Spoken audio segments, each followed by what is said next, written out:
வணக்கம், காஞ்சிகேசன் பேசுகிறேன். Happy Tuesday. எப்படி இருக்கீங்க? என்னம்மா இன்னைக்கு? ஹலோ, வணக்கங்க. இன்னைக்கு ஹாப்பி செவ்வாய்க்கிழமை. எல்லாருக்கும் முருகரோட பிளெஸிங்ஸ் எல்லாருக்கும் பாதி தமிழ் பாதி இங்கிலீஷ் வரும். முருகரோட பிளெஸிங்ஸ் எல்லாருக்கும் கிடைக்கணும்னு சொல்லிட்டு உங்களுக்காக நாங்களும் எங்களுக்காக நீங்களும் ப்ரேயர் பண்ணிக்கலாம். இன்னைக்கு பிறந்த நாள் கொண்டாடுற அத்தனை பிள்ளைங்களுக்கும் திருமண நாள் கொண்டாடுறவங்களுக்கும் எங்களோட பிளெஸிங்ஸை நாங்கள் சொல்லிக்கிறோங்க. வேலை கிடைக்கணும், வேலை கிடைக்கணும், அதுவும் ஜாலியாக. அது வழக்கமா நீங்க சொல்வீங்கல்ல, அதனால உங்களுக்கான சான்ஸ் அது. ஆமா, இன்னைக்கு எங்க வீட்டுல சோள தோசை பண்ணிருக்கோங்க. இந்த சோள தோசை மிக்ஸ் விற்கிறாங்க, அதை வாங்கிட்டு ஒரு 1/2 hour ஊற வச்சுட்டோங்க.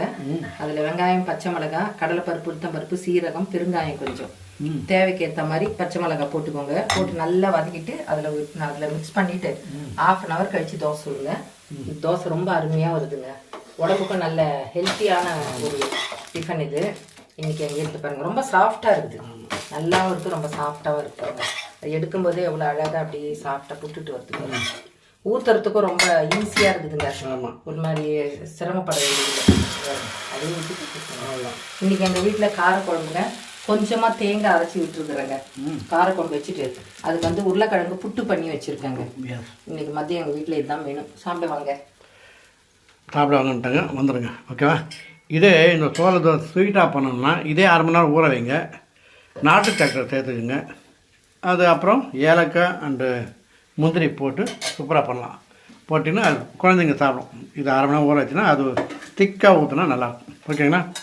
2 விஷயம் பேசிக்கலாம். மண் வாசனை வந்தால் மழை வருதுன்னு அர்த்தங்க. கரெக்டாக? ஏன்னா மழை வரும்போது மண் வாசனை வந்தால் மழை வரப்போகுதுன்னு அர்த்தம். தார் வாசனை வந்தால் ரோடு வரப்போகுதுன்னு அர்த்தம்.